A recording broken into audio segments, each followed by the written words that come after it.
연구소 자문 파트너스 세무회계 세로 대표 세무사 정초연 세무사입니다.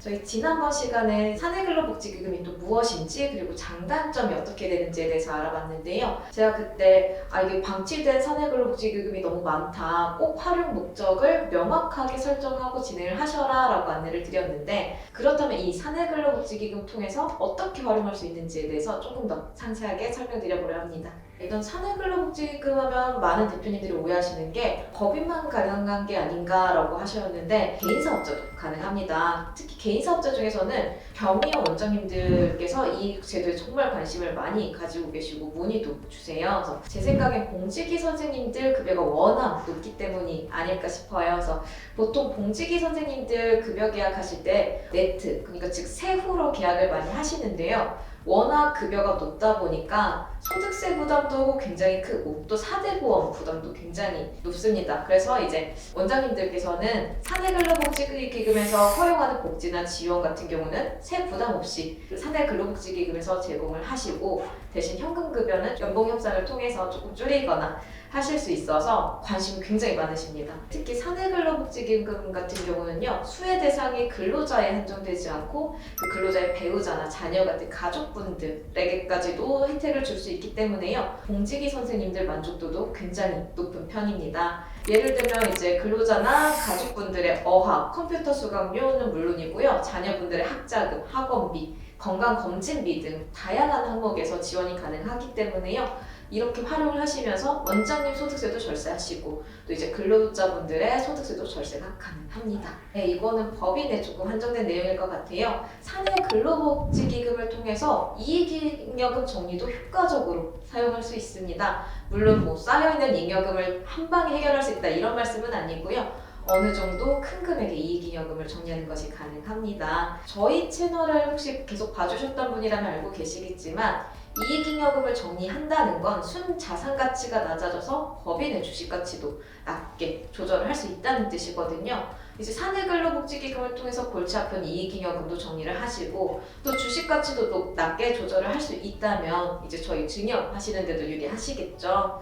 어떻게 정리를 할 수 있냐 하면요, 우선 대표님께서 배우자분께 다른 자금을 증여한 적이 없으셔야 효과적으로 활용이 가능합니다. 그래서 주식 가치가 60억 원인 법인을 예를 들어 볼게요. 그래서 10%가량의 6억 원 가량의 주식을요, 배우자한테 먼저 증여를 하시고 법인에서 자사주 매입 공고를 합니다. 다른 주주가 참여하지 않으면요, 배우자는 이 법인에 6억 원치, 즉 10%의 주식을 판매하고 6억 원을 현금으로 수령해 가시면 됩니다. 그러면 이제 주주 구성은 대표자 90%에서 배우자 10%로 옮겨왔다가 다시 그 10%의 주식을 법인한테 이전해서 현재까지는 이제 대표자 90%, 법인 10%의 주식 구조를 갖고 있게 됩니다. 법인이 매입한 자사주를요, 사내근로복지기금에 무상으로 출연을 하시는 겁니다. 법인이 사내근로복지기금을 통해 출연하는 금액은 전액 비용 처리가 되니까요, 이 6억 원을 전액 비용 처리하면서 이익잉여금 정리까지 가능하게 됩니다. 이익잉여금 6억 원을 정리하시면서 세율 구간이 19%인 법인이라면 지방세까지 포함해서 1억 2,540만 원의 법인세 절세 효과까지 보실 수 있는 거죠. 여기서 조심하셔야 되는 건 자사주 매입을 한다는 걸 모든 주주에게 통지를 해주셔야 합니다. 다른 주주도 매입을 원한다라고 하면요, 반드시 그것들 동일한 조건에 매입을 해주셔야 되시고요. 저희 지금까지 이렇게 정리를 하면 주주 구성은 대표님 90%, 사내근로복지기금 10% 이렇게 법인의 주주 구성이 될 텐데요. 이 사내근로복지기금 10% 갖고 있는 것도 다시 법인이 매입해와서 정리가 소각하는 방식으로 대표님의 주식을 다시 100%로 올릴 수도 있고, 혹은 뭐 그냥 사내근로복지금에 놔둬서 배당을 받게 하실 수도 있고, 다양한 방법으로 활용이 가능하신데요. 이 활용을 어떻게 하실지는 각 법인의 상황에 따라서 굉장히 다를 수 있어서 이 부분은 개별적으로 연락을 주시면 조금 상담을 드리는 게 좋을 것 같습니다.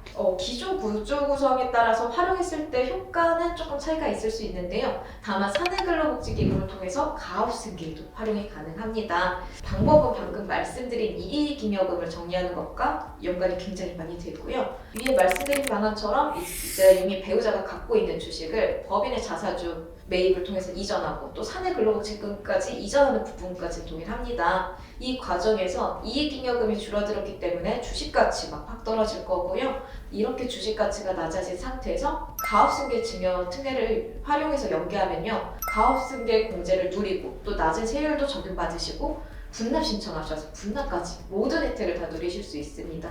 아까 그 주주 구성에 보면 복지기금까지 출연한 대표자 90, 사내 근로복지기금 10%인 상태에서 이 대표자분이 갖고 계시는 90%의 주식을 자녀분한테 가업승계 방식으로 이전을 해주시는 거죠. 이제 그렇게 되면 자녀가 90%, 사내 근로복지기금이 10%인 주주 구성이 될 텐데요. 이것 또한 같은 방식으로 자녀 100%로 주식을 변경이 가능합니다. 또 이렇게 이전하는 과정에서 법인세 절세 효과도 동일하게 보실 수 있고요. 상속세 절감에도 도움이 될 수 있습니다. 그러니까 피상속인 즉 돌아가신 분께서 사내 근로복지기금에 유증 등을 한 재산은 상속세 비과세에 해당이 됩니다.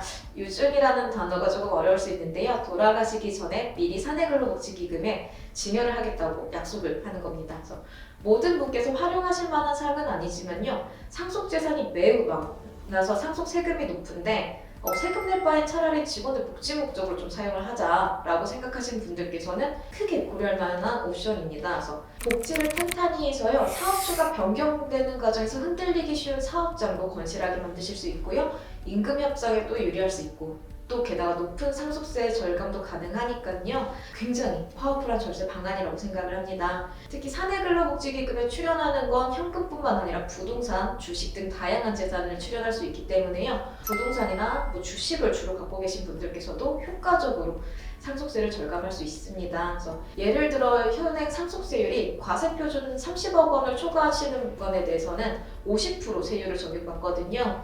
이 구간에서는 과세표준이 1억 감소하면 납부하는 상속세가 5천만 원 감소한다는 겁니다. 그래서 2억만 사내 근로복지기금에 출연하셔도 납부하는 상속세가 1억 원이나 줄어든다라니 굉장히 선택을 하실 만한 옵션이 되는 거죠. 네, 이렇게 사내 근로복지기금을 통해서 절세는 물론이고 이익잉여금 정리, 주식가치 조절, 가업승계 등 다양한 효과를 누리실 수 있습니다. 그래서 사내 근로복지기금에 관심이 있으신 대표님들께서는요. 올바른 컨설팅을 받으셔서 이제 사내 근로복지기금을 통해서 어떻게 활용하겠다, 내가 어떤 목적을 가지고 가겠다라는 방향을 조금 정확히 설정하시고요. 그 방향에 맞는 활용 방안도 컨설팅 받으시면 좋겠습니다. 오늘 영상이 도움이 되셨다면요. 좋아요, 구독, 알림 설정 부탁드리고요. 저희 항상 대표님들 위해서 많은 좋은 컨텐츠들 준비할 예정이니까요. 다음 시간에도 꼭 구독해 주셨으면 좋겠습니다. 네, 감사합니다.